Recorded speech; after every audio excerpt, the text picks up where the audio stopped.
Hey there YouTube, Paul Piper here with another pipe tobacco review, and this time we've got half and half, the good old over-the-counter American Burley blend. So let's go ahead and get started with the review here.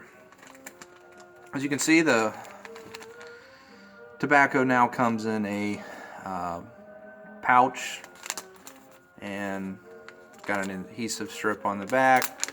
Open that up, and here's a nice look at the tobacco. It's kind of a coarse cut.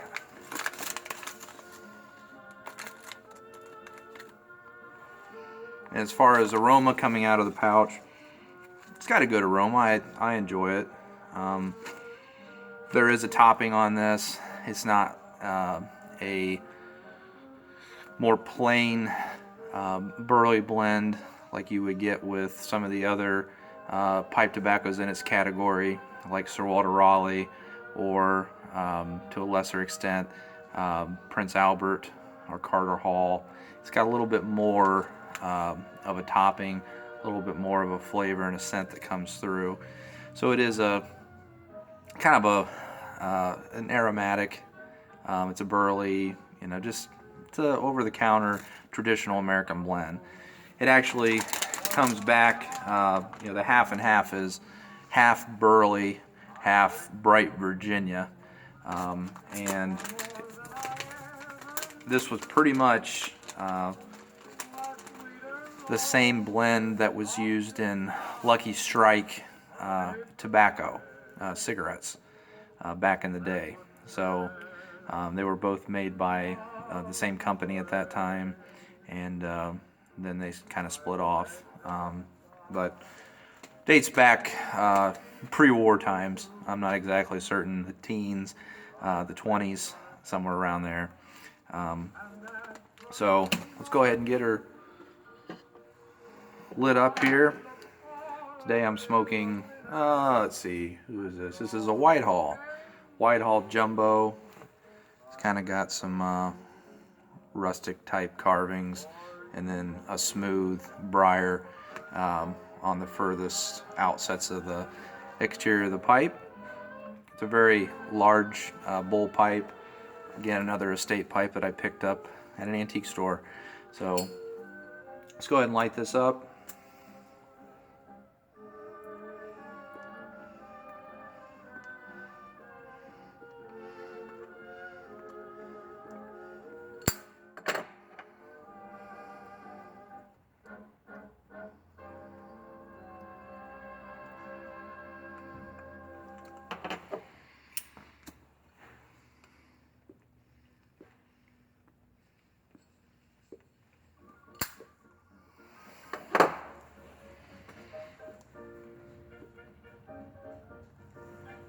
Now, the good thing with a lot of the traditional American brands, the over-the-counter Burley blends, is they're kind of doused in a lot of propylene glycol and other chemicals that will accelerate the lighting process for you. Now, whether or not that impacts flavor or is not as good for you as far as health goes in the long term, well, it is what it is. But as far as a everyday smoke, something that you can not worry about, throw in your truck and just light it up while you're driving or working out in the shop or out in the garage, whatever. It serves its purpose. It's a good blend for that.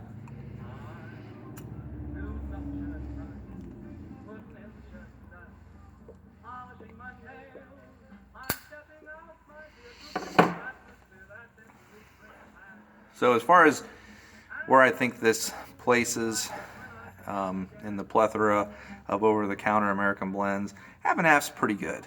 Like I said, it's got a nice aromatic quality to it.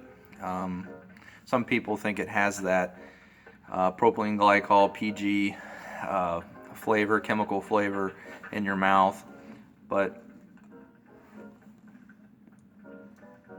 all in all, I think it's got a pretty decent flavor. It's got a pretty good aroma, kind of an old-fashioned, pipey, old codger grandfather type aroma that a lot of people, can reminisce over. So half and half does a pretty good job, and it's very affordable. Pouch, 1.5 ounces. You can pick it up pretty much anywhere, and I'm trying to think what I paid for this. $4 and something, I think, at a local tobacco outlet store. Now, are you going to impress your friends with half and half? Probably not. Are you going to offend them a great deal? No. I think they'll probably enjoy the aroma, or at least tolerate it, and allow you to smoke around them, hopefully. So go out, pick up a pouch, and I think that you'll enjoy it. And this is made in USA by Scandinavian Tobacco Group, Lane Ltd. I think it's still all produced in Owensboro, Kentucky, I do believe. I could be wrong about that. And I do believe it's 100% American tobacco. So that's another good thing.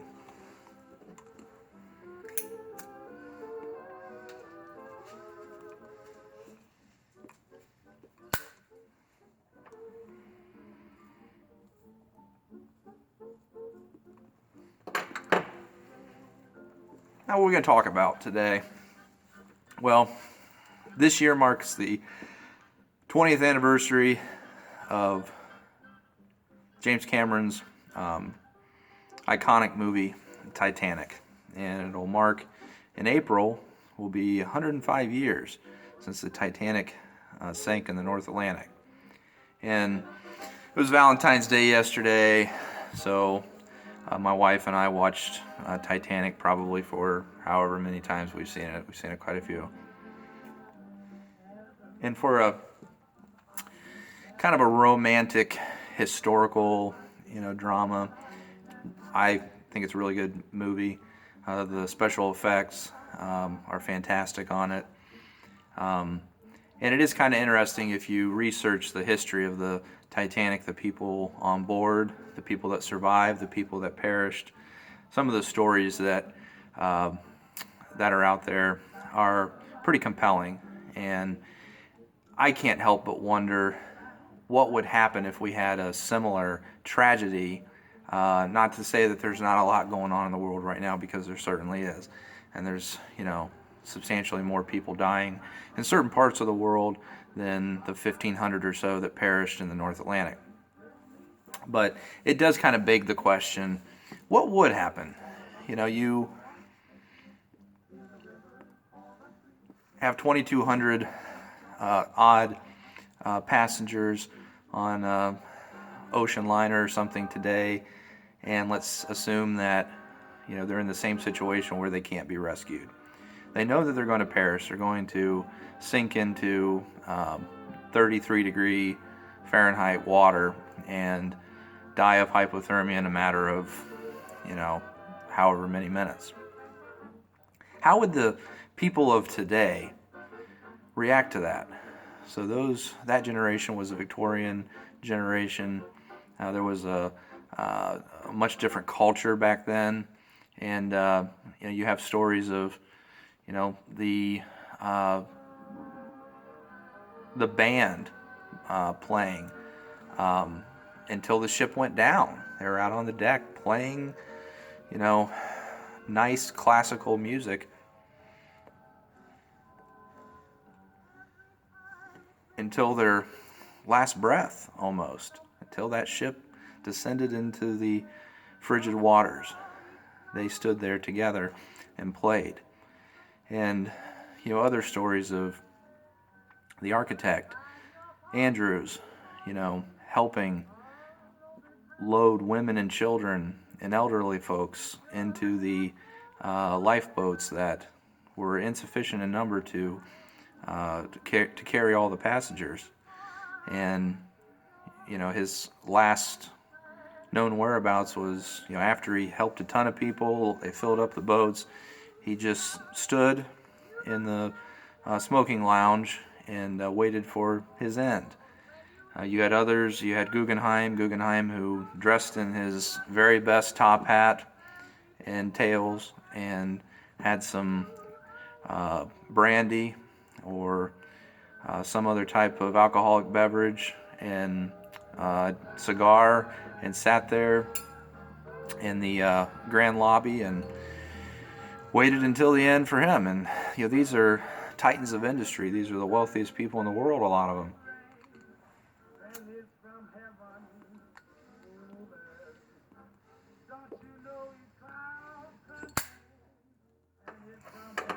How would today's generation, today's world react? Would people allow for women and children to board first? Would you have that element of respect and chivalry? Or would you have a dog-eat-dog world, every man for himself, get out of my way, I'm going to throw this little kid overboard just so I can get on the lifeboat? And you think about that, there are a lot of good people out there, there are a lot of not so good people. Same thing back then, but it's just a cultural transformation that's occurred. And it just makes you wonder. It makes you wonder what would happen. How would people react?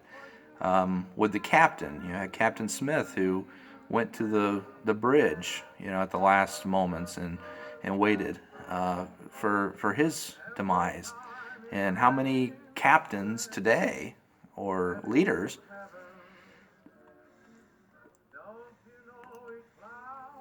would make the decision to sacrifice themselves so that somebody else could live or take responsibility? That's something that, unfortunately, we have less and less of. The buck never seems to stop with anybody, especially in upper echelons of the corporate world, in politics.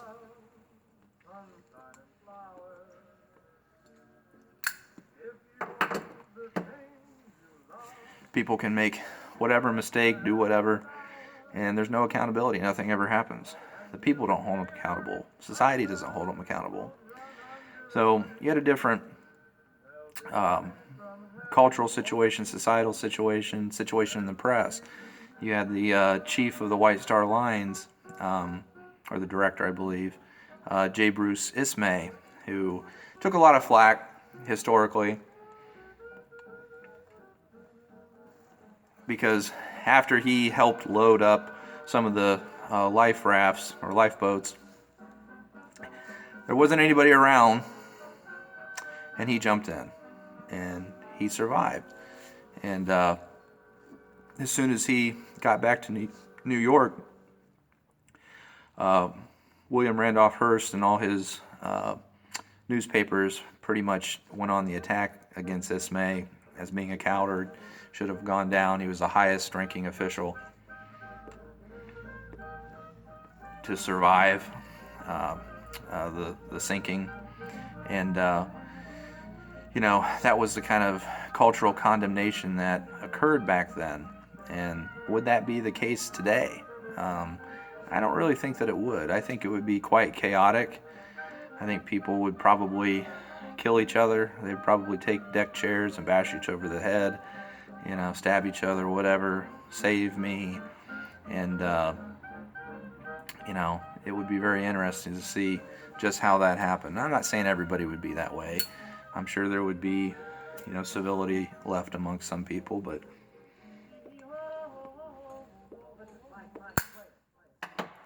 it does kind of beg the question, and it's something interesting to contemplate. So, enough of that discussion. If you haven't seen Titanic, go rent it, go watch it, wait for it to come on TV, and just kind of compare cultural norms and that sort of thing. Victorian age obviously had a lot of things bad about it, but it had a lot of commendable things too, things that we should probably try to aspire to bring into our everyday lives. Respect, chivalry, that sort of thing. Those are all good principles and concepts. So, but anyway, back to the tobacco, as we always end each video. Half and half, very good over the counter American burley blend. Pick it up. It won't set you back much. $4 or $5 for 1.5 ounces, and it'll give you a lot more enjoyment than the cost of the tobacco. So until next time, subscribe, leave some comments about your thoughts on, society, the Titanic disaster, whatever.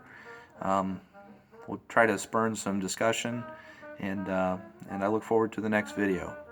So until then, light up a bowl, and I'll see you in the next video. Take care, guys. Bye.